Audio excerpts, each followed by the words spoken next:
V dnešnej dobe vzniká veľa nových kapiel, nie však ľudových. Stropkoviani sú ľudová kapela zo Stropkova, ktorá vznikla v auguste 2012. Vítam medzi nami Daniela Tarbaja, človeka, ktorý prišiel s myšlienkou založiť Stropkovianov. Ahoj Daniel. Ahoj Katka. Takže čo bola vlastne tá myšlienka, ktorá ťa priviedla k tomu založiť Stropkovianov?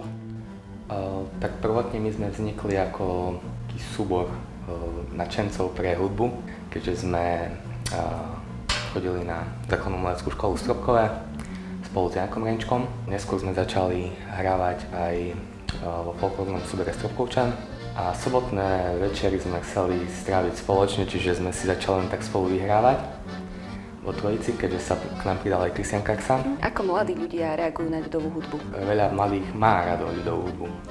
Keď som sa stretol už aj, že aj staršia generácia nemá rado ľudovky. Čiže taký vtipný príbeh som mal, ešte robím advokáciu, čo som sa minulé tiež stretol na pojednávaní, na chodbe ma jedna stretla už tak asi 70-ročná pani.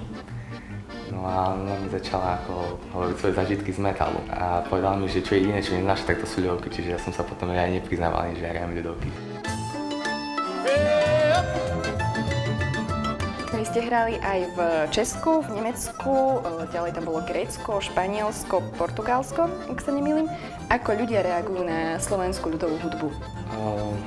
Tak veľmi pozitívne, keďže naša ľudová hudba je veľmi temperamentná. Aj skladá z rôznych žánrov, či sú to už pomalé piesne, respektíve tance alebo rýchle čardáše.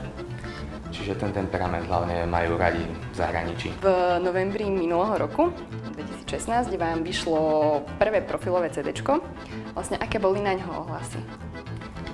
Tak zatiaľ pozitívne, zbierame ohlasy, čo to nás veľmi teší.